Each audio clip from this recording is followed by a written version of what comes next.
e maravilhoso Deus, Pai de nosso Senhor e Salvador Jesus Cristo, mais uma vez encontramos em Tua santa e augusta presença, Senhor.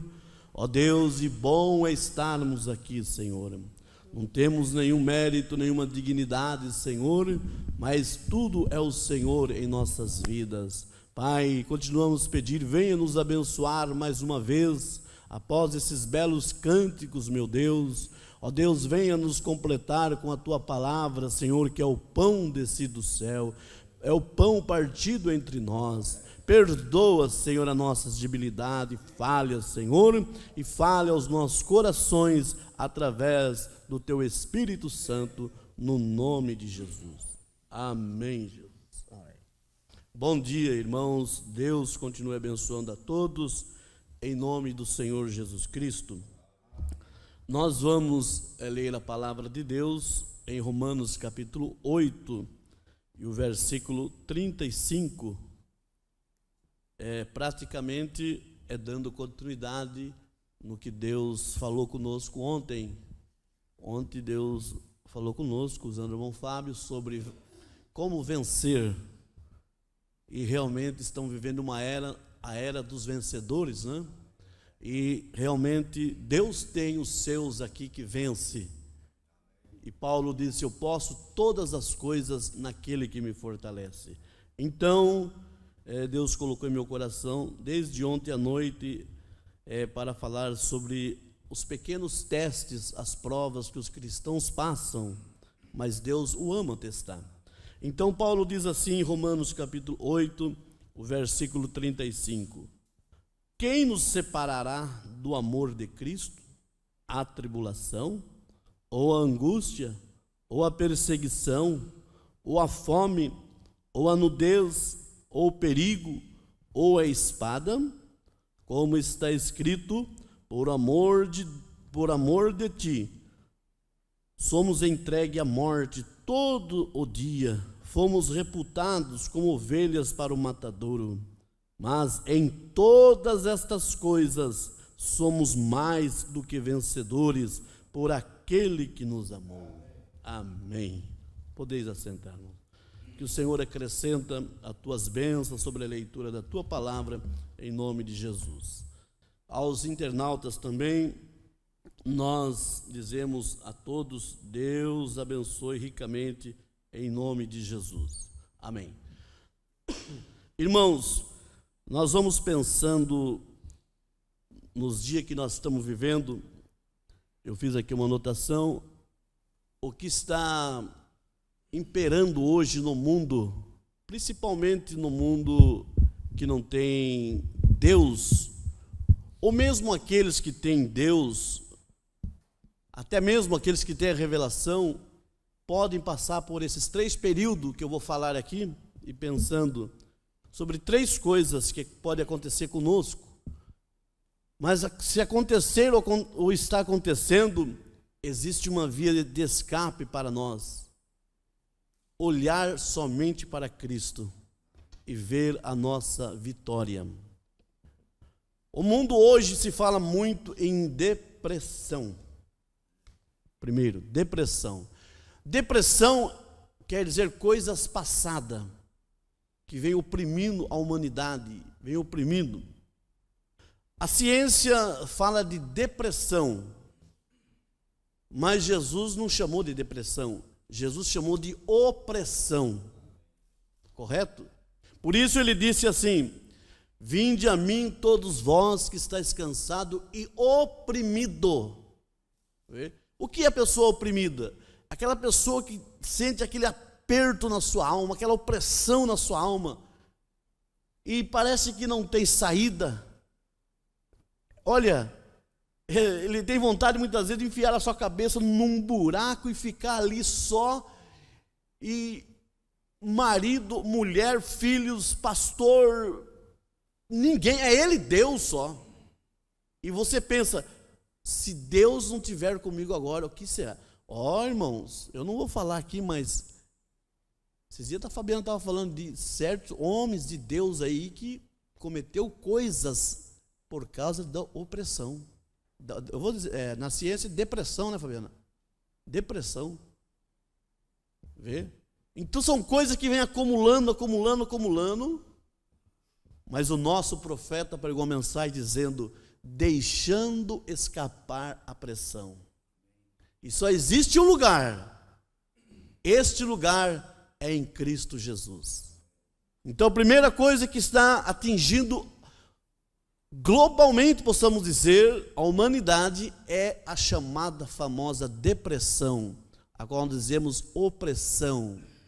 Vê? Aleluia. E muitos, por falta de Deus e discernimento, como nós falamos domingo passado, leva até ao suicídio.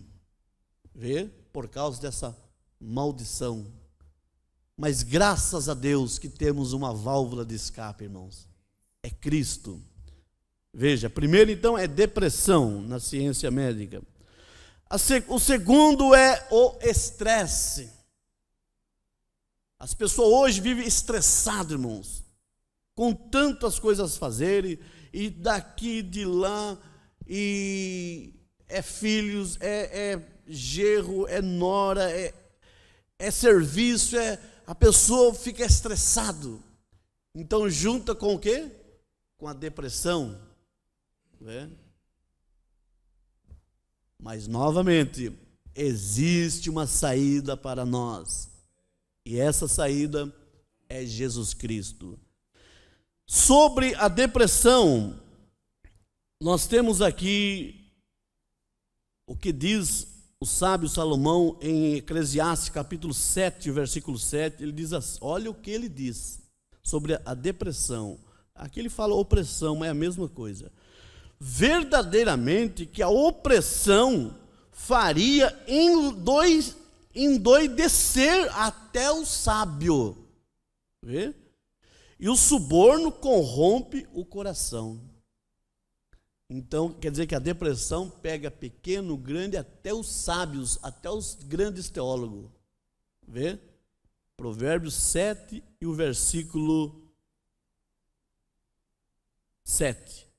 E sobre o estresse, essa angústia que vem, todos nós passamos por esse período. Davi, se você ler sobre a vida de Davi, o que ele passou, os estresses, a angústia que ele passou.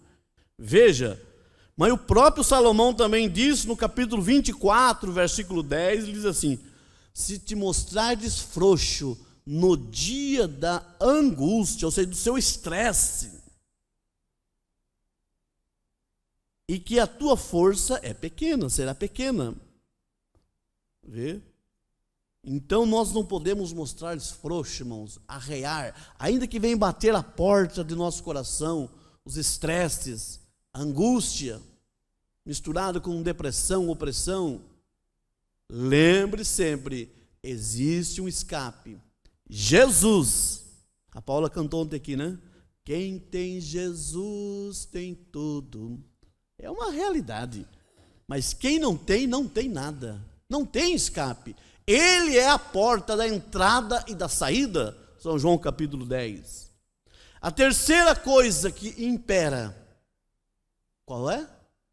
É ansiedade. A pessoa fica ansiosa, e não dá tempo ao tempo, e acaba se prejudicando com isso. E muitas vezes a pessoa não percebe, mas a ansiedade atrapalha muitas vezes até a nossa vida espiritual, irmãos. Mas quando nós temos a revelação, o discernimento, você vai orar como Jesus ensinou: seja feita a tua vontade, assim na terra como no céu. Até mesmo coisa que você pensa, mas não poderia ser desse jeito. Vamos para a Bíblia. Todas as coisas contribuem para o bem daqueles que amam a Deus e são chamados por seu decreto. Eu já citei dezenas de vezes aqui um caso, e não vou citar outra vez. Nosso amado irmão pastor Luiz Arruda, creio que vocês lembram o que aconteceu com ele lá em Botucatu. Ele trabalhava de guarda lá em Botucatu, não sei se é apartamento, o que é lá, e mais colegas ali. E ele, talvez eu até seja equivocado de citar o nome dele aqui, porque é o que eu vou falar, né? Mas já foi. E ele deu uma pequena cochilada na hora do serviço, à noite. Ele trabalhava de guarda à noite. E o próprio companheiro entregou ele, irmão. Vê? O próprio companheiro entregou ele. Rua. Foi mandado embora. Aparentemente foi um momento de angústia para ele, né? Um momento de tristeza. Mas todas as coisas contribuem para o bem daqueles que amam a Deus. Então veja só o que passou esse irmão. Um que pequeno período passou. Mas conclusão, resumindo, sabe o que aconteceu? Aquela firma que ele trabalhava, segundo o que eu vejo falar, não existe mais. E dali, sabe onde que ele foi? Ele foi trabalhar na Unesp. Ele aposentou na Unesp. Muitas vezes, se ele estivesse ali naquela firma ainda, ele estaria ainda ali debaixo, né? Trabalhando à noite e debaixo de estresse, debaixo de depressão, debaixo de ansiedade e tantas coisas. Mas seja feita a tua vontade. Era Deus trabalhando, irmãos. E ele dali ele foi para a Unesp e saiu de lá já aposentado. Vocês estão entendendo, irmãos? Então Pedro disse, não me lembro o capítulo, não sei se é 1 Pedro 5 e 7, se não estiver equivocado, ele diz assim: lançai sobre ele toda a vossa ansiedade, porque ele tem cuidado de vós. Devemos lançar, irmãos, ter mais confiança, lançar. E lembrar que isso vem mesmo, sobre cada um de nós estamos sujeitos a passar por todos esses processos. E o Mombrana diz, nós vamos ver aqui, que o próprio profeta de Deus diz que Deus ama, Ele ama testar nós, para provar se realmente nós estamos firmados, se nós realmente somos filho legítimo ou ilegítimo. Vê, é o que diz o profeta. Então ele diz aqui na mensagem, o princípio e o fim da dispensação gentílica, ele diz assim, no parágrafo 24, muito belo exemplo do que um verdadeiro crente, quando ele verdadeiramente aceita o Senhor Jesus como seu Salvador. Veja, ele sempre é testado. Vê? Satanás permanece no negócio de teste. E isso acontece para ajudar você. Você crê, irmãos? Amém. Glória a Deus.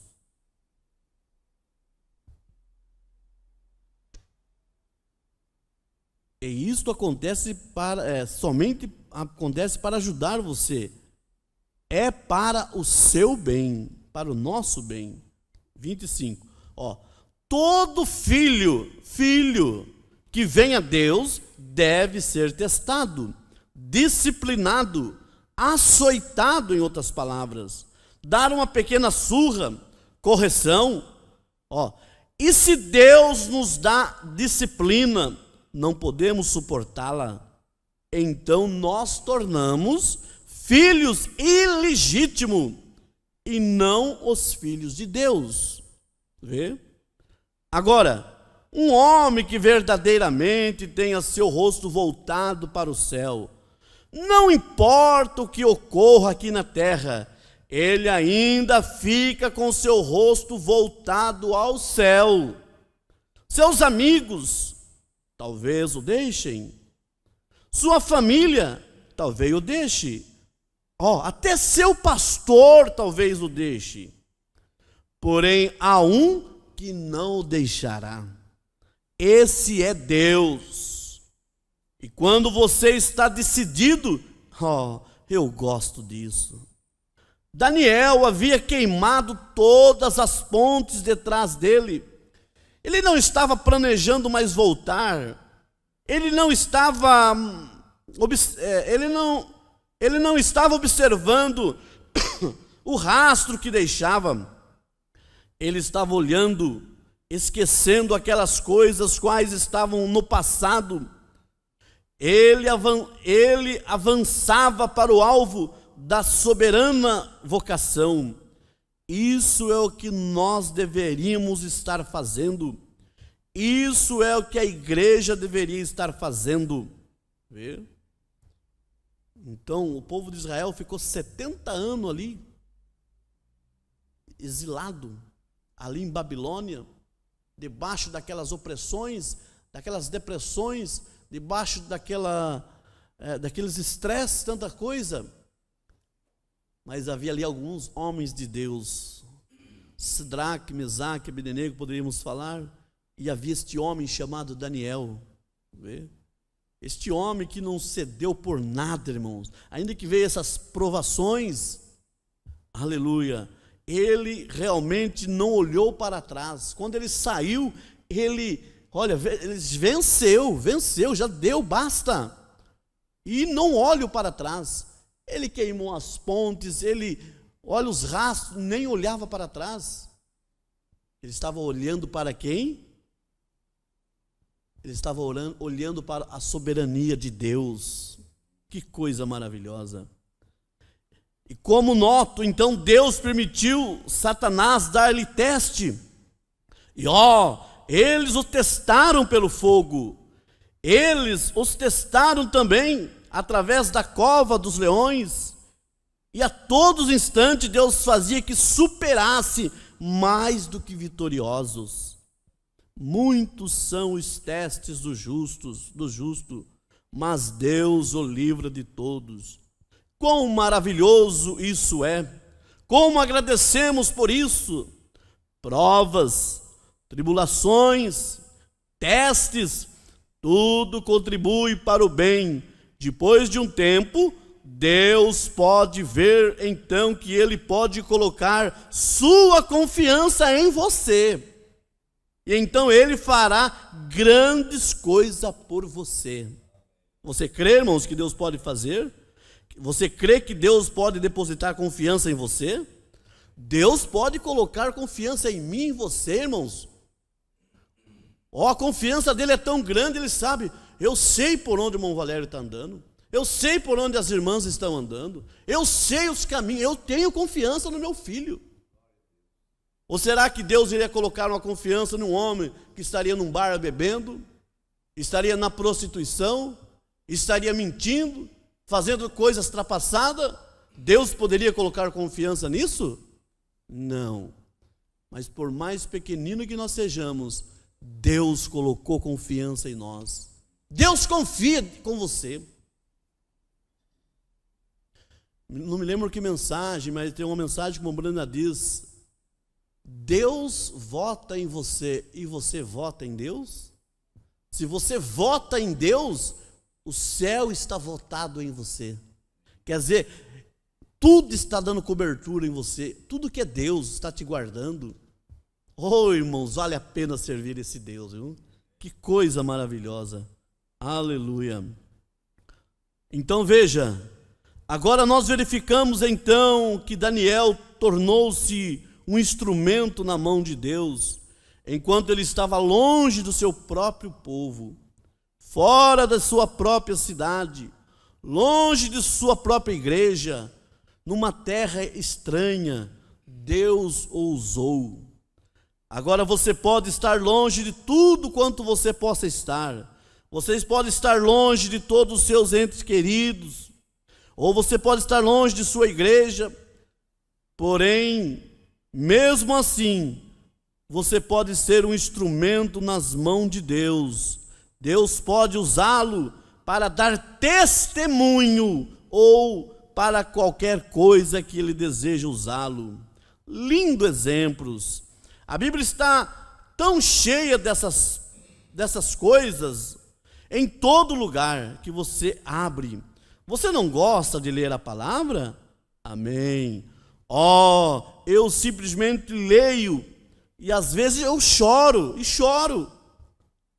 Veja, aqui alguns dias atrás eu estava lendo ali dentro da sala e eu simplesmente tive que sentar e chorar como criança. Eu me levantei e andei em volta da cadeira, coloquei minha mão sobre minha cadeira, olhei para a minha Bíblia novamente e simplesmente chorei. Fui em volta da cadeira novamente e olhei para ela novamente. Eu pensei, ó Deus, ali dentro a vida eterna. Cada homem ou mulher que ouse colocar sua confiança nisso e crer nisto, vida eterna. Oh, que coisa, irmãos. Vê? Você olhar para essas santas e sagradas letras, saber que muito tem rejeitado vida eterna. Rejeitar é condenação, mas aceitar é vida eterna. E cada um que aceita legitimamente, o seu nome está escrito aqui no livro da vida. Você crê que isso aqui é livro da vida, irmãos? Vida eterna. Muitos pensam que lá no céu Deus tem um livrão grande, literal lá. O nome apesar que não é Valério lá é um novo nome que o irmão tem. A irmã Rosilda, a irmã Fabiana, os irmãos aí, o irmão Joaquim, o Fábio, nós aqui, o irmão Wesley, a Mariana está lá? Não, Ariane? Não, Ariane. Pensa que está esses nomes terreno lá? Não, é um novo nome que teremos lá. Mas você pensa que está escrito com caneta lá? Lá está escrito, sabe com o quê? Com o sangue de Jesus Cristo. E não é num livro literal, isso é na mente de Deus, irmãos. Na mente de Deus, na palma da mão de Deus está o nosso nome. Isso é livro da vida, isso é predestinação.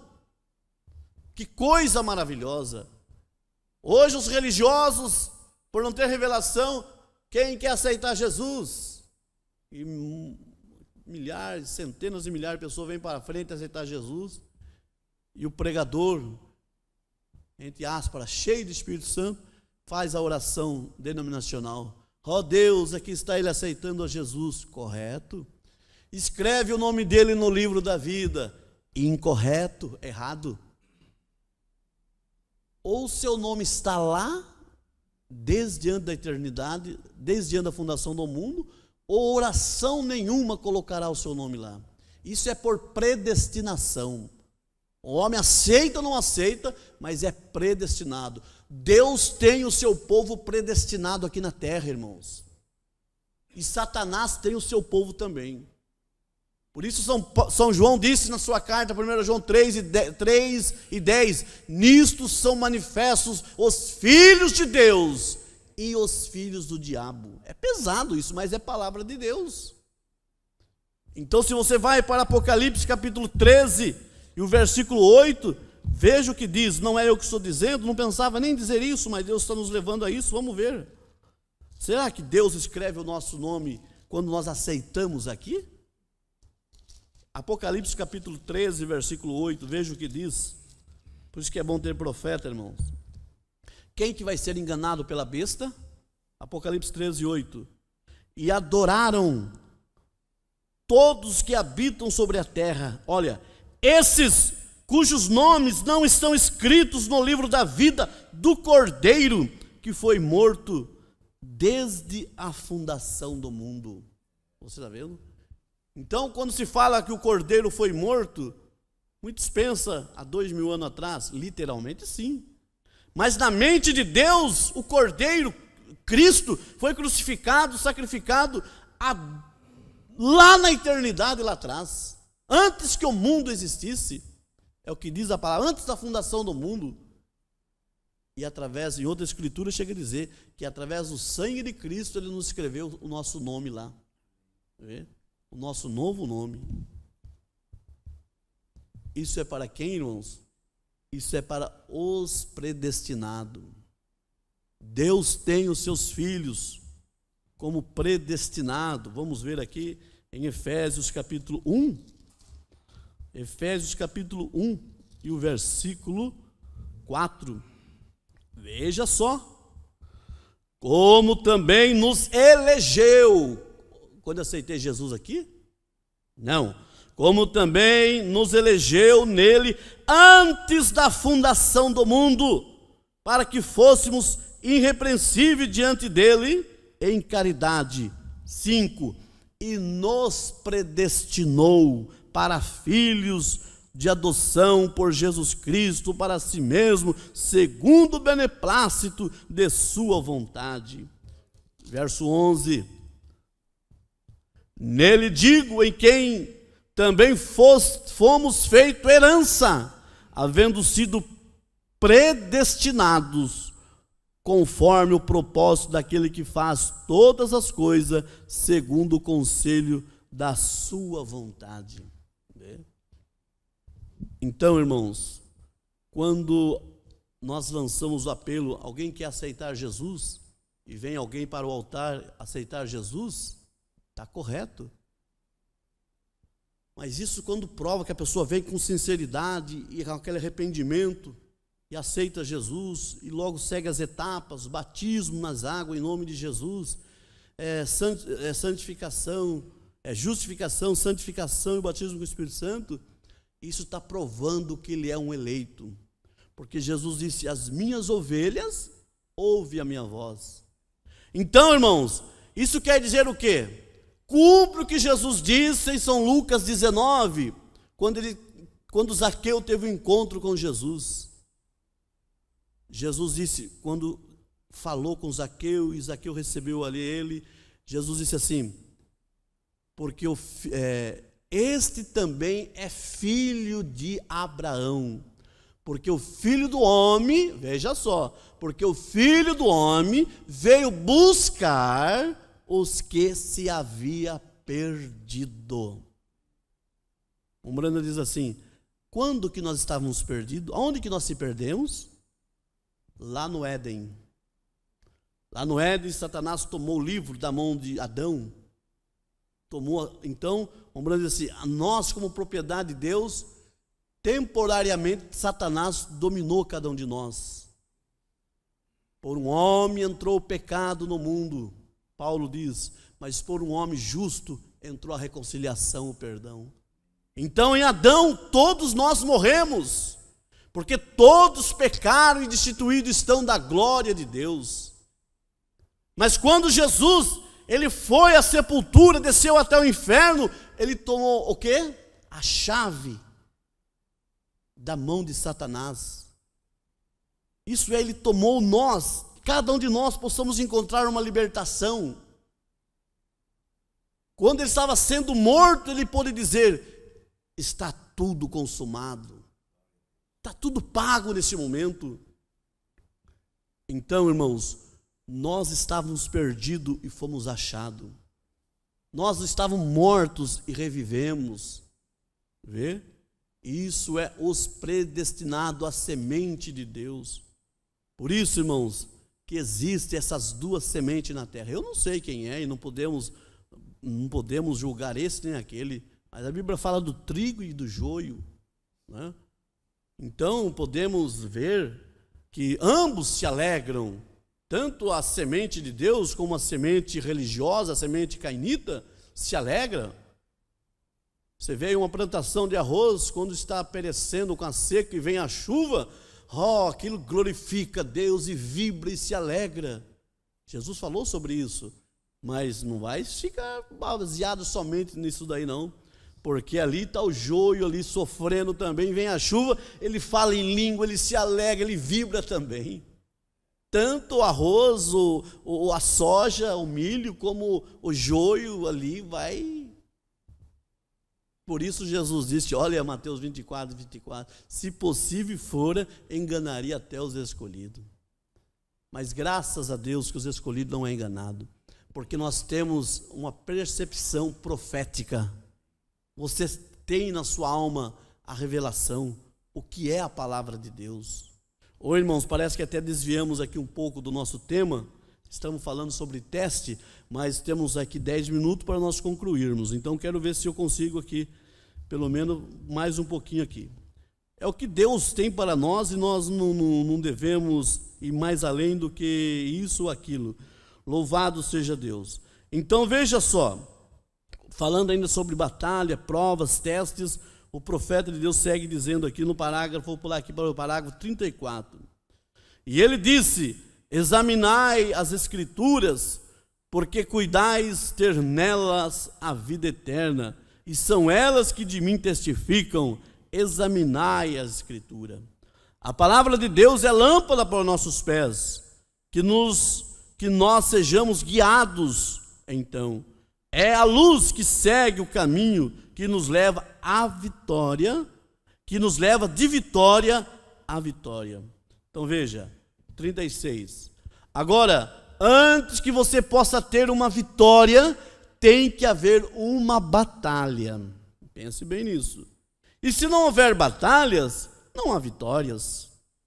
Por isso deveríamos estar agradecidos pelas batalhas e pelos testes. E é Deus dando-nos uma oportunidade de termos vitórias. Oh, que coisa! Isso nos faz sentir um pouquinho melhor. Está vendo? A batalha vem. Alguém dizendo mal ao seu respeito. Enfermidade vem em você.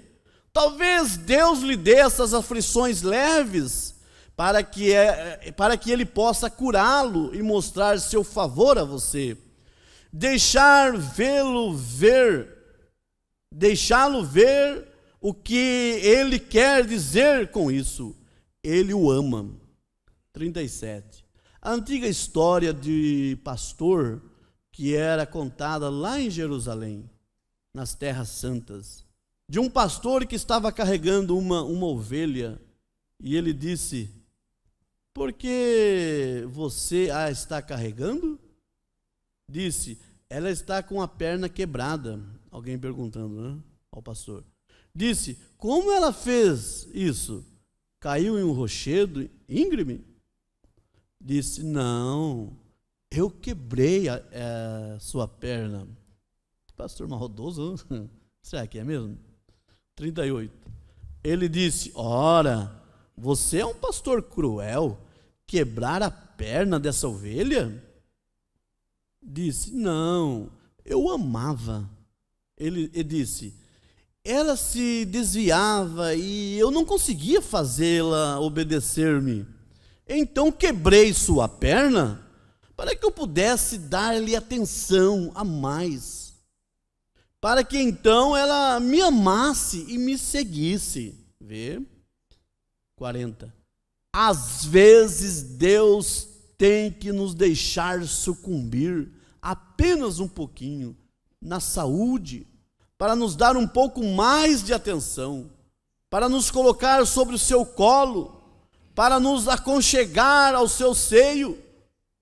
Quando o médico diz que nada pode ser feito, então ele nos toma em seu seio, diz: veja, eu o amo, vou deixá-lo ficar curado. Está vendo? Oh, isso não faz a vida um pouco melhor? Amém. Oh, ele é tão grande, ele é um pastor maravilhoso, não é? Aleluia. Não se admire de Davi dizer: o Senhor é o meu pastor, nada me faltará.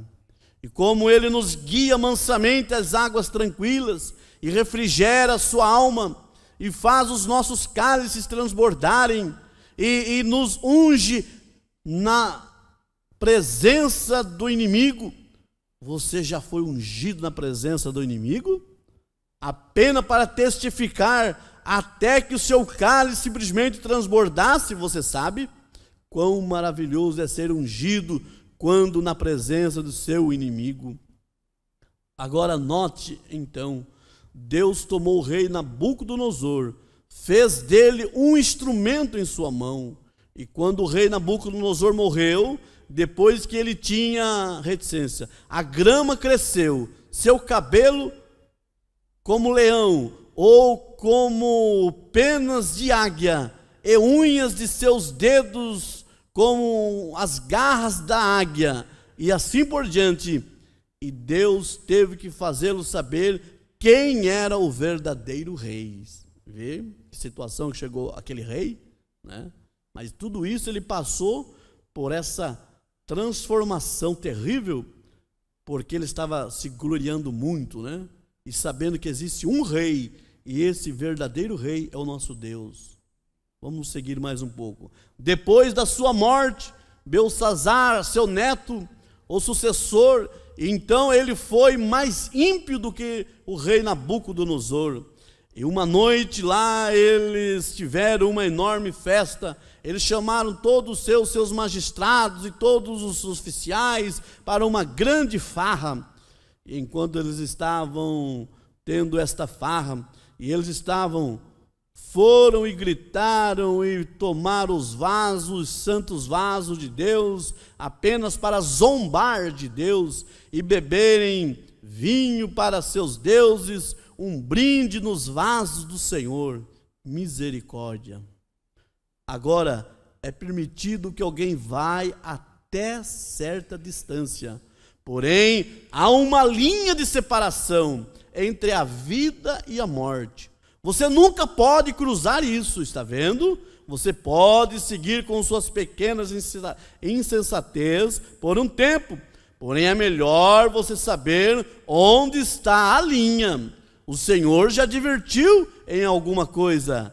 Ele adverte a todos nós, puxa as rédeas da advertência, diz, agora chega. Então é melhor você observar o que você está fazendo daquele momento em diante. Se você está pisando do outro lado em direção a essa linha, oh, misericórdia. Então veja, irmãos, sempre falamos sobre essa linha divisória, né? E o que tem acontecido?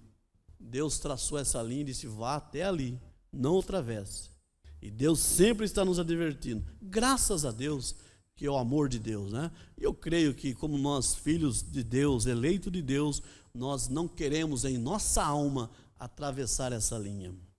Davi atravessou uma certa ocasião essa linha, uma linha divisória que Deus tinha posto, e ele pagou muito caro, irmãos. Vocês sabem a história, o quanto ele sofreu, o quanto ele padeceu, na sua carne, no seu espírito.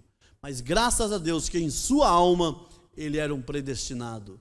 Você pode ver que no Novo Testamento não é contado nenhum fracasso de Davi, porque ele teve esse privilégio de Deus. Agora Saul aparentemente praticou coisinha mínima do que Davi praticou, e o que Saul praticou foi contado no Novo Testamento. Então existem dois tipos de coisas terríveis, irmãos, é o pecado religioso, veja, e o pecado moral. Que Deus tenha misericórdia de nós, que nós possamos realmente ter essa visão de Deus para andarmos como filho da luz. Irmãos, não vamos seguir mais, é o que Deus tinha para nós. Deus ama testar cada um dos seus filhos. Que Deus possa ajudar nós a vencermos os testes, as batalhas, e possamos dizer, graças a Deus que nos dá vitória por nosso Senhor e Salvador Jesus Cristo. Vamos ficar de pé e vamos agradecer a Deus. Bondoso Deus e eterno Pai, te damos graças, Senhor, por mais esta manhã, Senhor, por esses irmãos, por essas irmãs, por nossos irmãos que estão pela internet também. Ó Deus, nós pedimos, Senhor, ajuda cada um de nós e termos discernimento, Senhor. Ó Deus, que nós podemos passar pelos testes de provação, como o Senhor provou até mesmo o nosso irmão Jó, Senhor, aquele grande profeta. Ó Deus, mas ele foi mais do que vitorioso, porque ele tinha os seus olhos voltados para o céu. Ó Deus, ajuda, Senhor, que nós possamos ter nossos olhos voltados para o céu. Quando os testes, as provas de fogo vier, nós possamos ter o discernimento como vencer e como agir, Senhor. Ó Deus bendito, ajuda cada um dos meus irmãos e minhas irmãs. Ó Deus, que cada um possa seguir na paz, no espírito, na caridade, Senhor Deus. Ajuda, Senhor, e que à noite possamos estar aqui mais uma vez para um bom tempo na Tua presença. Deus eterno, se alguém enfermo, Senhor, o Senhor é o Deus que sara. Se alguém, Senhor, oprimido, o Senhor é o Deus que pode libertar da opressão. Se alguém estressado, o Senhor pode aliviar desse estresse. Se alguém ansioso, o Senhor pode, ó Deus, dar a vitória, Senhor, e suprir a necessidade, ó Pai. Faça isso, nós cremos no poder restaurador do Senhor Jesus Cristo em nossas vidas, em nome de Jesus. Amém. Deus abençoe, irmãos, até a noite às 18h30, em nome de Jesus. Amém.